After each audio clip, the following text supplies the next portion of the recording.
Hello, everyone. Cindy Olin here with Level Up Your Love Life. I am here with returning guest Joanna Shatki. We've interviewed together before. It's been a while, but I'm so excited to have you with us today. And I'm just going to share for our watchers and listeners out there a little bit about you. Joanna Shatki is the soul love mentor and founder of Ecstatic Intimacy. I love that. It's smart, sexy, and a little bit spicy. Yes, it is. You can't miss her passion, warm, playful style that both entertains and it inspires. So no other person on the planet possesses this experience and expertise and ability to transform lives in quite the way Joanna does. So you artfully, professionally mix male and female dynamics, leadership training, spiritual awakening. Oh, this is a cocktail, engineering, and even tantra, along with a whole lot of love to lead singles and couples who hunger for deeper love and more intimate pleasure to find true to true soul connected relationships. I love that. Welcome, Joanna. I'm so excited to have you here with us. It's good to be here. Yeah, it is awesome. So I'm just going to go ahead and dive right in. If you go, yes, do this, right?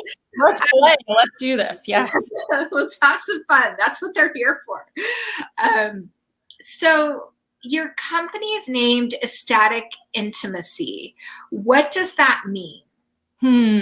It's funny. That's been coming up. One of the new gentlemen that I'm working with said, this ecstasy thing, what, like that word tends to make me think sex, and it tends to make me think orgasm, and he's like, I'm just not sure I resonate with that word. And we just had this conversation 2 days ago. So I love that you're asking this, because when I think about ecstasy, ecstasy is that experience that has us go, wow, or oh, or oh. It slows us down. It's in the moment. It can have awe. It can have breathlessness, wordlessness. Our mind can't fully grasp it. And we can experience that with a sunset. We can experience looking into our lover's eyes.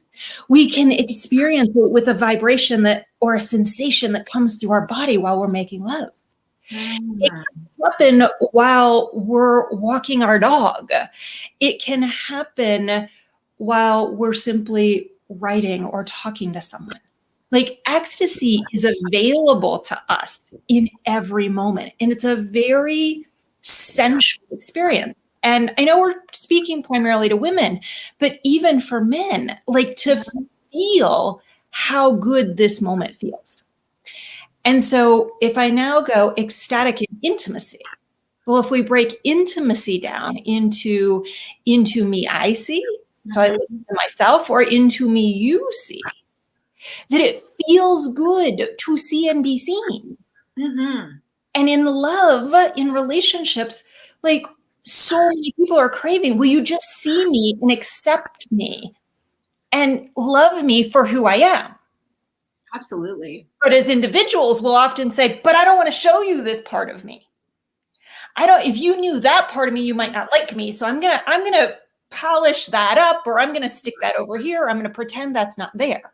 But that's not intimate with self. And it's also not what sets us up to actually have a relationship dynamic. So it feels so good. If I look at this journey in 3 parts, first part being self, and I know we'll talk more about this, but the first part being self, the second part being how we relate to others, and then the third part being union and ecstasy.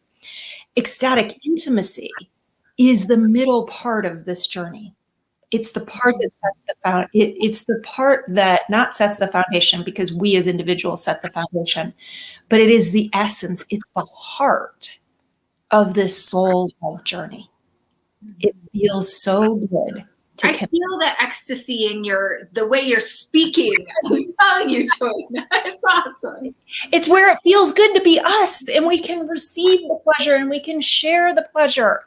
That's it. It's a lived, felt experience. And women are so flipping blessed here because we get access to it really, really easily. But the problem is many people, many women in the world right now, myself included, go back 20 years, couldn't feel for anything. And the idea of pleasure, as much as we craved it, as much as I craved it, I also resisted it. So I still think that there's a dichotomy there, that it's, we almost need permission, even though it's everywhere and it's overtly everywhere. There's this, almost, I want to say, shameful dichotomy that can go along with being fully self-expressed. I feel like this is the theme of the day. So this is what needs to come through to our watchers and listeners out there. Yeah. Anything you want to add in to that? Well, I think it is shameful. And I also think it's scary, because for a lot of women, they want to be seen for who they are and they want to be noticed. But then it feels scary to be. There's that fear of rejection. And what else? Well, there's fear of rejection. And just before you continue, it's fear of rejection, but it's also fear of the unwanted attention. So where we turn on our light and then someone, makes an unconscious cat call, if you will. Mm-hmm. And it's like, oh no, I don't want to be seen. So I'm going to keep my light dim because I don't want to attract that energy. But I do want it from the ones that are conscious. So we've got to figure out the shameful parts, as well as how to feel safe and secure being. Right. So how to feel safe and secure, and no matter whom gives that attention to you, you're not shutting down that feminine energy and essence of who you are. Yes. Right? Yes. And that's what I'm hearing. That's what I'm reading in between the lines and hearing. That's exactly what it is. And, being open and receptive anyways. It's okay. Yes. And the more that we do it and own it authentically, the safer we are. Yeah. Yeah, it's like anything, right? It's anything that feels a little out there or unfamiliar, or you haven't done it in a long time. It's like, I haven't skied in a long time, but so I go up to the mountain, I get up on the chairlift. It feels a little scary, but then once I start going down the mountain, it starts to feel safe again, right? Yeah, it's that, and it's also our internal world. It's how do we look at it, and how much do we trust ourselves? Mm-hmm. How much we trust ourselves has everything to do with how safe and how much we trust another. So it can be like getting back on the mountain, but I find with femininity and really embodying authentic, genuine, sensual, feel-good femininity, it very much is an inner journey of coming back to, and for some, I don't even know that it's coming back to. It's discovering, maybe for the first time, the power, the immensity, and the safety of being in that relationship with self. When I can trust self, then it becomes supported by the universe and I can show up. Yeah. It's a question. Mm-hmm. This just came about just as we're having this conversation. How does one, gain that inner trust? Mm-hmm. How do we go there? Especially when this feels so foreign. It's like, being a baby and learning how to walk. When I said there were 3 parts to this soul love, if you will. I love this. I feel like it's so mystical.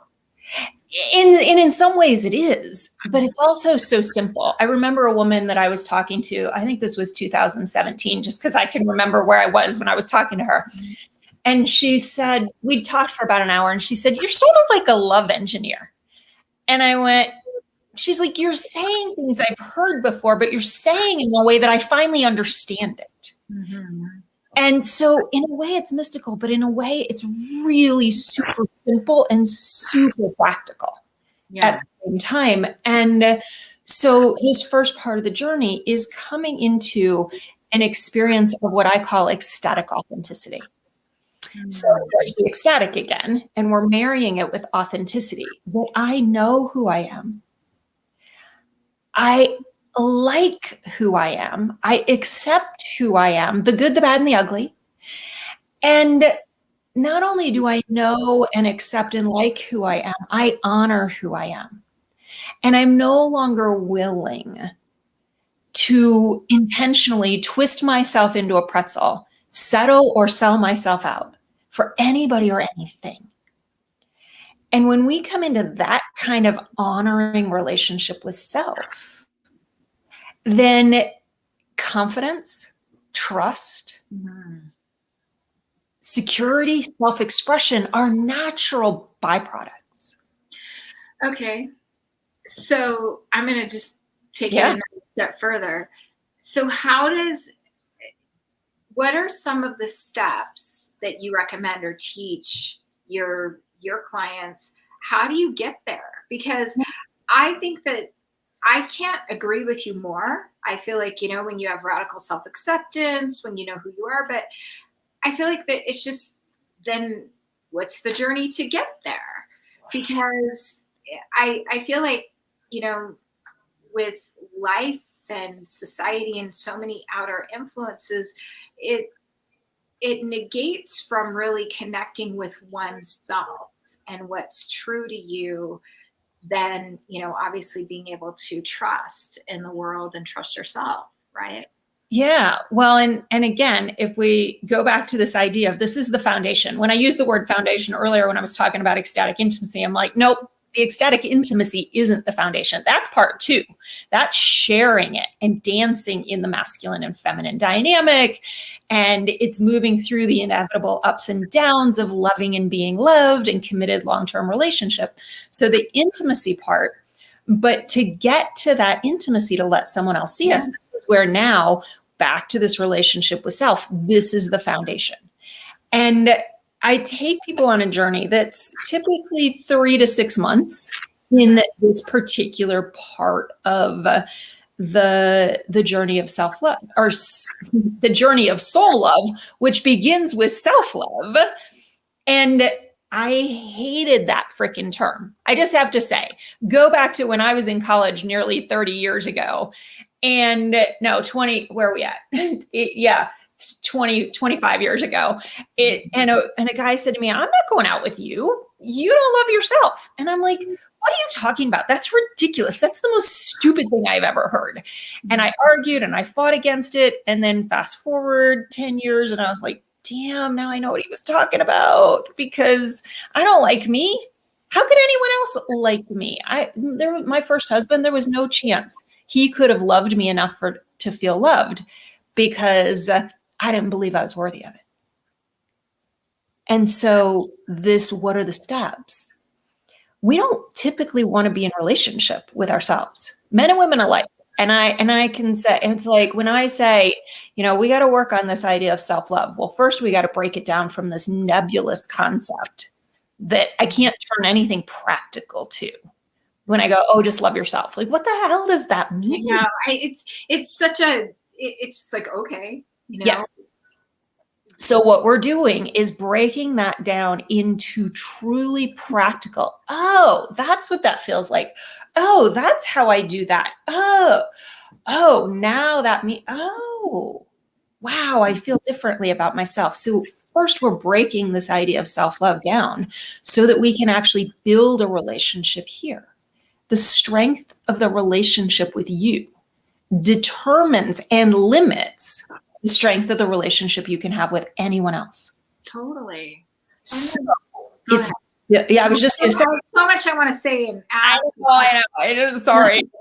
Obviously, I'm passionate about it. I am too. I love this. Yeah. And so, yeah, it's the build a relationship with self. It's know self. It's take time to be in relationship with self. And now I'll stop there. Yeah. So, and when you just shared that, that's what I was going to ask. I was going to say something around it's taking time to be in that relationship with yourself. So that's a daily thing. So I'm going to peel back the layer just one more time. Yes. So how does one start to cultivate that intimate self relationship? Let's just say you kind of think you have, but maybe intimacy is a struggle. And I don't mean intimacy sex wise. I mean intimacy, letting people see you, being vulnerable, allowing for, that deeper connection with you. Yeah. And it's really interesting because I could give you a bunch of practical tools. And at some point, those tools and those practices are really useful. Right. However, what often happens is the yeah buts. Oh yeah, I'm gonna say this nice thing to myself. Oh, I'm gonna ask myself what I'm feeling. Oh, I'm gonna have what I want to have for dinner tonight. Oh, I'm gonna notice when I'm actually tired. Like all of those things. But the problem is we can know all the things to do, and the yeah buts will take us out every single time. The yeah buts win until we meet the yeah buts. And now when I say yeah buts, it's all the stories, it's all the beliefs, it's all of the self-judgments that say that's bullshit, or that's never going to work, or I don't matter, or I don't have time, or I have to take care of them, or if I'm not paying attention to the kids or the guy or the job, I'm not going to be respected, loved, supported, all of those things. So that's the whole, that's the problem of yeah buts. Huh? Sorry. Yeah. What I'm hearing too is that's the exterior that is being focused on, not the inner game, not just, and I think you're right. It's like taking that time to develop that connection with yourself, even like, what do I like? What makes me happy? What makes my soul sing, right? Yeah. Well, and it's different than that, in that it is that. But what I'm saying is, so often when I invite someone to ask those questions, there's a whole other piece of work we have to do first. What is that piece of work? That's where I was saying we've got all these ideas, these yeah buts, these oh, I can't do that. Oh, it doesn't matter. Oh, I have to take care of somebody else. Oh, a strong woman doesn't have needs. Oh, a powerful woman does it all herself. She says, no, I got it. And instead of actually being able to receive. Yeah. So it's the mindset, it's the belief system, it is the self-judgments, it is all of the conditioning that we've had that says the feminine is weak. I don't matter. Everybody else is more important. When we look at the feminine, there's a way that women are conditioned to put others first. But there is a balance to that. And I don't actually mean an equality when I say balance, but there's a harmony of where am I taking care of others and where am I taking care of self. But for so many strong, powerful women, they end up at the bottom of the priority list. And that's the only reason they end up at the bottom of the priority list, is because that's the conditioning, the belief system, and the judgments that show up if we don't do that. So before we can talk about how to, we got to clear out all the reasons we think we shouldn't. Yeah. So I like that. Go into the mindset, your belief system, the conditioning, really, get in there and set them aside for a new narrative to be able to take place. Is that what you're saying? It is set them aside. It just set them aside makes it sound like it's really easy. Oh, I can just go, oh, that thing that says I'm not worthy, or who's ever going to love me, even if it's running unconsciously, and just go, oh, I noticed that, and I'm just going to put it over here. Like, it's not that simple. It's not super complicated, but it's not that simple to just go, oh, I'm just going to put it over here. And I think, and I want to say that because it sets women up to feel like it doesn't work for me. I don't have what it takes. It's almost like it perpetuates the very situation we're trying to resolve. And it's that, am I important enough? Am I worthy enough? Am I enough? Like, I work with that question with women all the time. Am I enough? Or on the flip side, am I too much that they can't handle me? They won't support me. They won't embrace me. And so it's not, I just want to be conscious of making sure that women actually know it's not super complicated, but it's not that I'm just going to set it over here. And I apologize. I forgot to turn the ringer off on my phone. So it's a very nice tune. Thank you.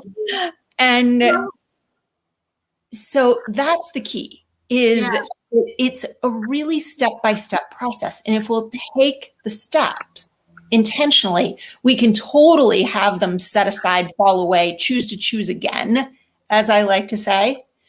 But it actually takes intention to be able to do that and have it happen successfully and last. So are there certain questions that a woman can ask herself to really dive deeper? One of the things, and again, like, this is a deep dive that I do with people to like unravel this in an intensive way. And what are the kinds of things that we're looking at is one of the very first things that I'll look at is the whole masculine feminine dynamic. And so many women, myself included, I was an electrical engineer with an MBA, climbing the corporate ladder in the oil and gas and high tech industries of Houston, Texas, with the good old boys in the 90s. I believed that my essence was masculine. And I was proud of it. And I liked to outman the men. But then I would walk around going, well, why can't I meet a man that's more powerful than me? Where are all the strong men? Why do I intimidate men? Why is it that it's good for a little bit and then it fizzles? Why do they walk away? And so one of the first things when we're starting to look at masculine and feminine energy is I'll walk women through a series of questions that help them identify what's my authentic energy, not my conditioned energy, because I thought my authentic energy was masculine. That was actually my conditioned energy. Underneath, I wanted to be courted. I wanted to be ravished. I wanted to be taken, obviously, by a man that respected me and honored me and I was safe with. But yeah, put me up against the wall and kiss me. That's what I really wanted. The one that was chivalrous. That's what turned me on. I'm like, oh yeah, that. But in order to be that, when I owned that authentically that's what I desired, I didn't want to pay equally on a date. I didn't want to ask a man out. I wanted to be asked out. And when I finally claimed that was the truth, then I had to look at all the belief systems that said women or the feminine is weak. The feminine is passive. The feminine becomes a doormat. The feminine doesn't get respected. The feminine isn't safe. I am the only one that can protect myself. I can't depend on anybody else. Those were all the yeah buts. Those were all the reasons. So the kinds of questions that we begin asking is I'll start having people explore all of their beliefs about feminine energy. I'll also have them start exploring if they're attracted to masculine energy. I'll have them start exploring their beliefs about masculine energy, because I held beliefs like men are insensitive, men don't care, all men want is sex. And I didn't even know until I started to do the inner exploration. I didn't even know that underneath those were the things that I held. Right. And so those are the kinds of things. And then we'll start to look at things around, well, if I ask for help, what does that mean about me? If somebody offers to help me and I say yes, what does that say about me? If I let somebody open the door for me, what does that say about me? And all of these beliefs that I'm holding that aren't the truth. Our beliefs are not the truth. They are simply the lens that we have taken on to look at life through. So we're in a journey of finding out the truth. So those are some of the kinds of explorations. We'll start to look at worthiness and do I believe I'm enough? And what are all the stories that we have about, oh, well, I'm too this and that's too round and that's too skinny and that's not enough. And then, oh, well, you know, I didn't do that right and I don't have my life all together. So if I don't have my life all together, then is he really going to want me? Like, right. That's all story. Yeah, that's all story. And all of it really that you're sharing is the stories that we create based on an outer narrative within the world that you created a perception around, I don't have my life together enough or whatever it is, to where I'm worthy of having the man, the relationship, this, and it could be anything, right? It could be, I don't have the career quite where I want it to be. So therefore I'm not worthy to have the relationship with the kind of man I truly desire. Yeah. So then you're automatically energetically blocking that man from coming in anyway. Mm-hmm. And I think, a lot of women don't necessarily think that. And then they wonder, well, why am I disappointed in love? Why am I not getting what I want? Yeah. Yeah. Absolutely. Absolutely. The blessing and the curse. We could say the curse is, dang, I created this. Oh, I'm the one that's pushing them away. Oh, I'm the one that isn't allowing them in. But that's also the blessing. Right, because there's something you can do about that. Exactly. There's something you can do about it. So I can create a shift where I can now draw in the ones that I am attracted to instead of the ones that are attracted to me, but I'm not attracted to them. Right. And that, I think, and maybe you could just speak into this, because I feel like we just opened up a little Pandora's box, so to speak. I think, that has something to do with why women aren't attracting maybe the men that they think they should be attracting, or, vice versa. Like, you've heard this a lot, right? Oh, the men I'm attracted to don't seem to be interested in me, or all the time, or or the ones that I start dating and I'm really interested in, they don't want to commit a relationship, right? There's just all this disconnect. Yes. And or similarly, the story that I had is like, where are all the strong men? Why do I attract all the men who are more passive, that let me take the lead when I really want them to take the lead? So any of those questions of why am I not attracting what it is I truly want in relationship, 100%. Even if somebody says, but I live in a small town, or, I'm this age and the median age, in my area is like 15 years younger than me, whatever. We can come up with all kinds of stories, but it only takes one. For most relationships, there are some people that want to be in more open relationships, but we'll talk about monogamous. It only takes one. Yeah. And that one can show up, and most often does, in the most incredulous ways when we are ecstatically authentic, when we know we are enough. So all the time that I will say to people, pause your dating, get this aligned. And in a very short period of time, magic starts happening out there. Yeah. Not because something changed in the world, but because something changed here. And therefore, what can walk into your space is incredibly different. even if we don't even talk feminine energy. But if I go back to early on, this was probably 2001 for me. And one of my mentors said, just finish the sentence, men are.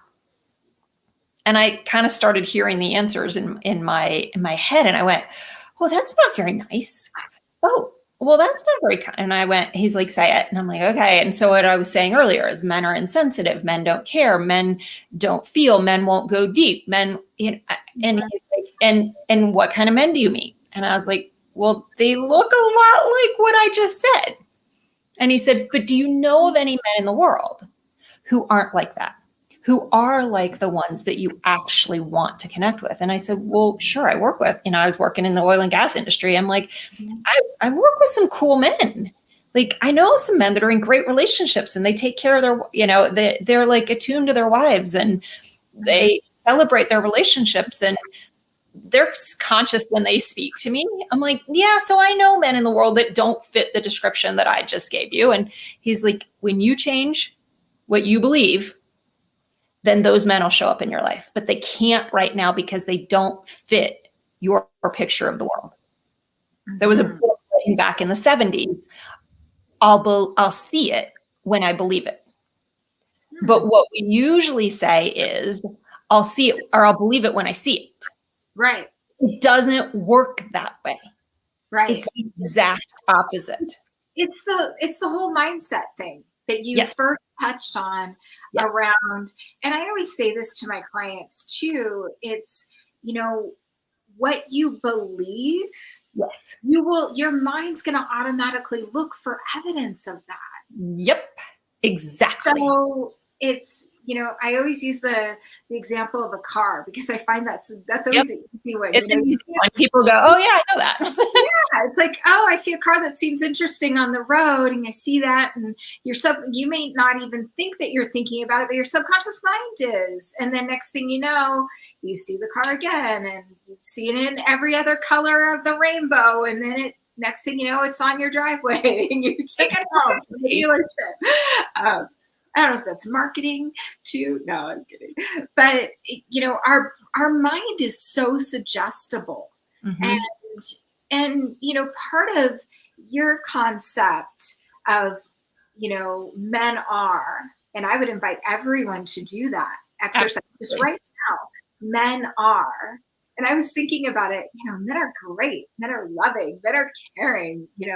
Men show up, and men provide. Men are concerned, and that's my experience. Yes. And when I changed my beliefs, not just mentally, but embodied a new set of beliefs, because I can try to do an affirmation of, oh, men are conscious, oh, men are great. The affirmations don't work because the body's still going bullshit. Right. So it's taking and removing the negative judgments, if you will, and allowing, because as humans, we actually see the greatness in each other when we don't have those belief systems overlaying it.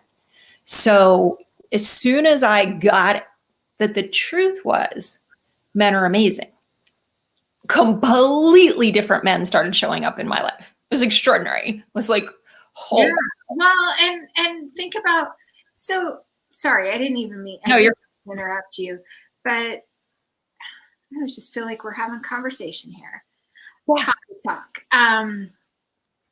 I just feel like too, as you say that, it's like, well, think about what are you not receiving in your dating life? And then, you start to ask those questions, look at the belief system. I know you do an exercise with your client. I do something different with mine. And that does highlight, it shines the spotlight into, okay, so what are your belief systems? And then how do we flip them? And I don't think that those belief systems, because our brain is so stubborn, they don't necessarily change overnight.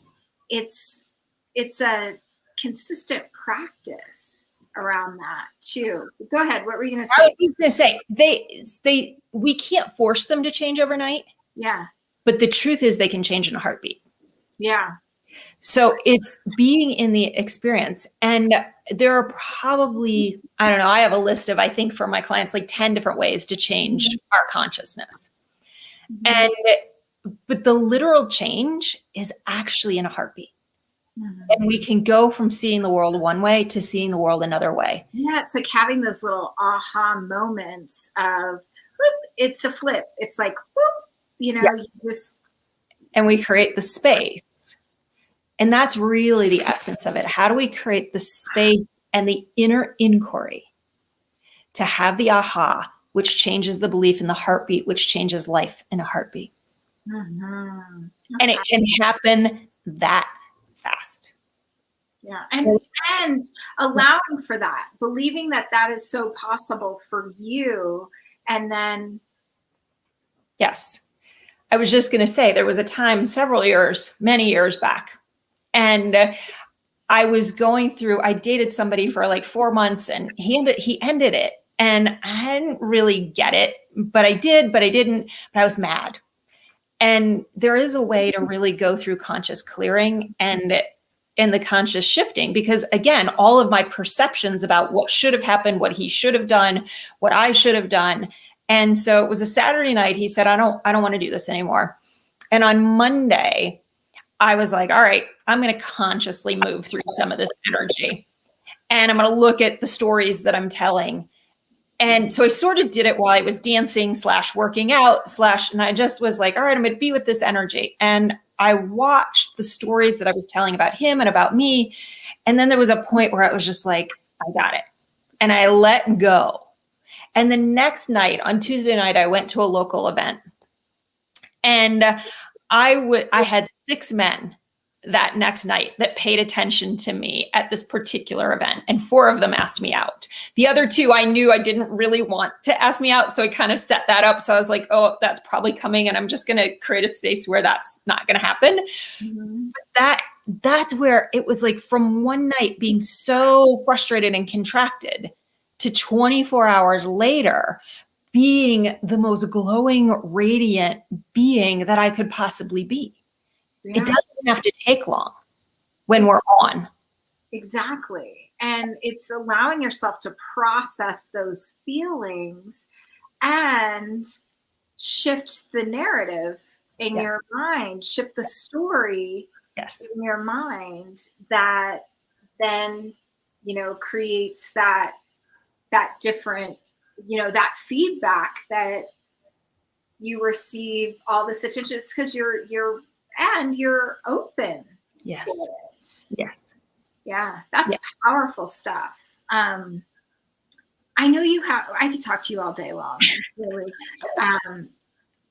Clearly I would if I could. So I know that you have a gift, a free gift for our watchers and listeners. And I know Amanda is going to post it in the comment section. Plus they'll be able to get access on the page too. Awesome. So would you mind sharing just a little bit about your free gift? Yeah, absolutely. So it's the Ecstatic Intimacy Jumpstart Kit. So go back to our beginning of the conversation, and we're going to, in that Jumpstart Kit, there's 4 different parts to it. The first part is this roadmap where I've been talking about, we can walk this literally step by step and intentionally, that the self, the beingness, the ecstatic authenticity, the relatedness, the ecstatic intimacy. How do we have this connection and partnership? And then how do those 2 things lead us to the ecstatic ecstasy? The juiciness, the fulfillment, oh my God, I didn't know it could be like this. So we'll walk that path of soul love. There's also some exploration questions around the masculine and feminine dynamic. There's some insights into how to make the bedroom even more pleasurable and enjoyable for you. So those 4 things put together to really jumpstart this journey. And so that's what they can download with the link. Awesome. Well, thank you, Joanna. Always a pleasure to chat with you. And I know that, look, we have gotten a whole lot of comments. Everybody's loving the topic.